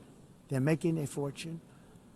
European electricity bills are now 4 to 5 times more expensive than those in China, and 2 to 3 times higher than the United States. And our bills are coming way down. You probably see that our gasoline prices are way down. You know, we have an expression, drill. Nós reduzimos os custos de energia porque nós faremos como a expressão, vamos fazer tudo isso, reduzir os custos de energia, e os custos diminuíram nos Estados Unidos. Common to see one. Por exemplo, se você olhar nos países em faturas de energia, nós não mas nós nos Estados Unidos conseguimos usar eles e evitar aumento da temperatura, porque é muito caro também usar nada e ninguém usa. Tudo isso a mudança. Esse agenda mundialista não tem nenhum sentido. País and it must be immediate. That's why in America I withdrew from the where, by the way, America was paying so much more than every country. Others weren't paying. China didn't have to pay until 2030.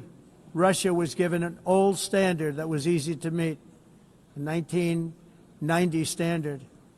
But for the United States, we're supposed to pay like $1 trillion. And I said, this is another scam. The fact is, the United States has been taken advantage of by the world for many, many years, but not any longer, as you probably noticed.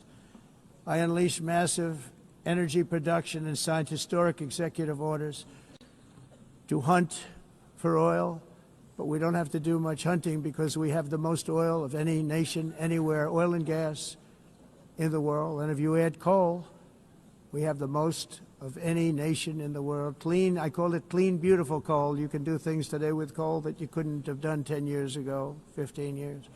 So I have a little standing order in the White House.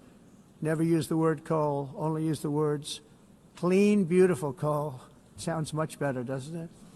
But we stand ready to provide any country with abundant, affordable energy supplies if you need them, when most of you do. We're proudly exporting energy all over the world. We're now the largest exporter. In the United States, we want trade and robust commerce with all nations, everybody. We want to help nations. We're going to help nations. But it must also be fair and reciprocal.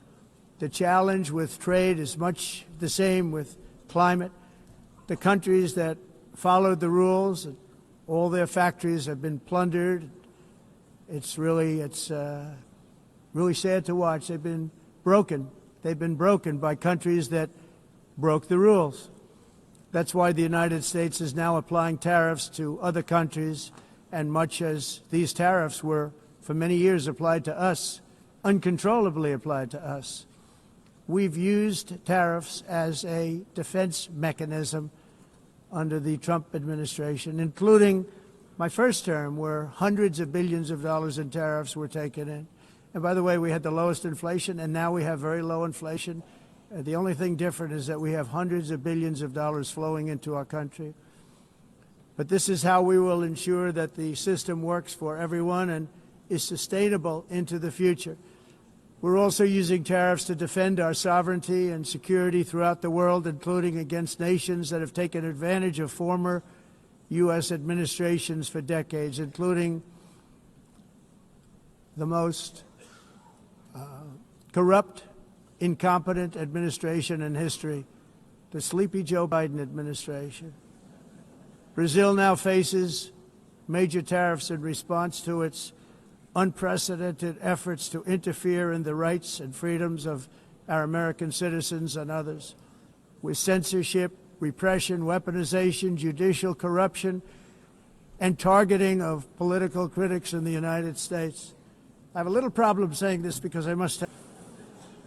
But also in the past, Brazil, can you believe this, unfairly tariffed our nation, but now because of our tariffs, we are hitting them back, and we're hitting them back very hard. As president, I will always defend our national sovereignty and the rights of American citizens. So I'm very sorry to say this. Leaders have failed. It's true. Next year, the United States will celebrate the 250th anniversary of our glorious independence, a testament to enduring power and American freedom and spirit.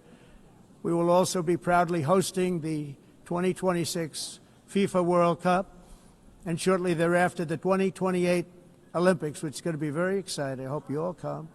I hope that countless people from all over the globe will take part of these will be great celebrations of liberty and human achievement, and that together we all can rejoice in the miracles of history that began in July 4th, 1776, when we founded the light to all nations. And it's something really that an amazing thing came out of that date. It's called the United States of America.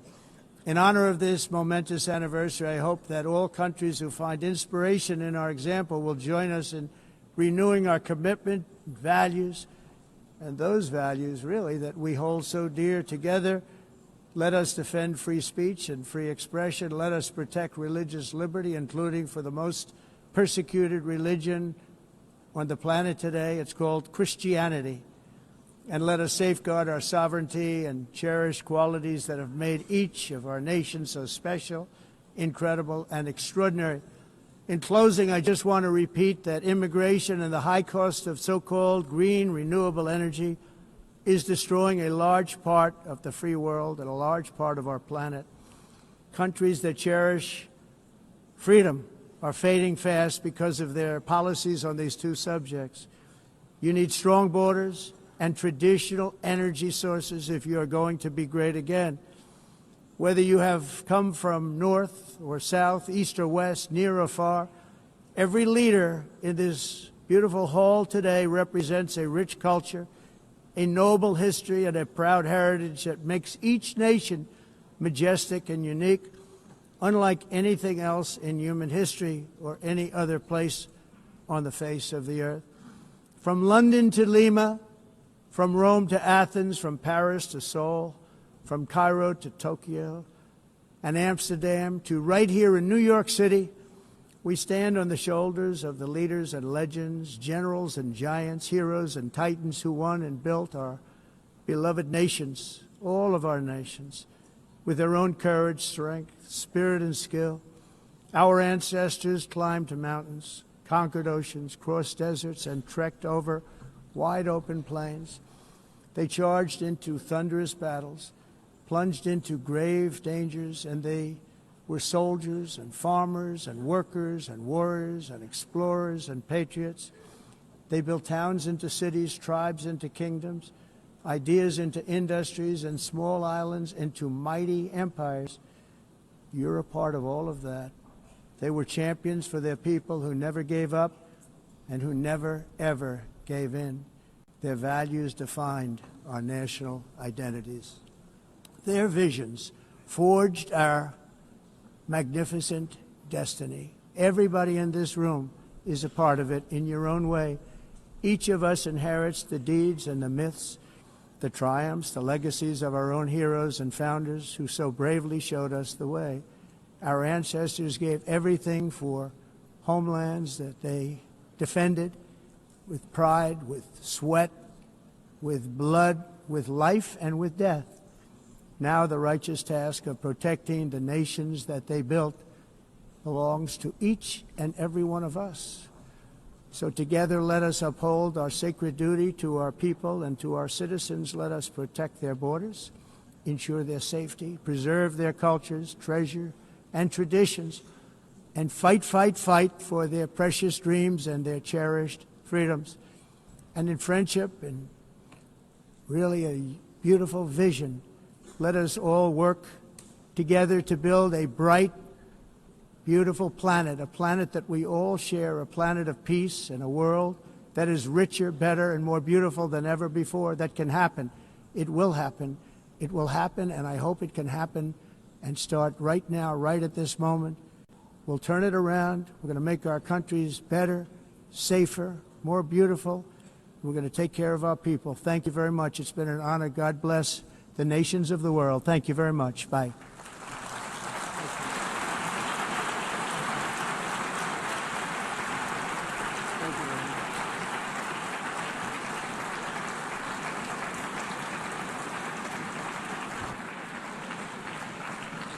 On behalf of the Assembly, I wish to thank the President of the United States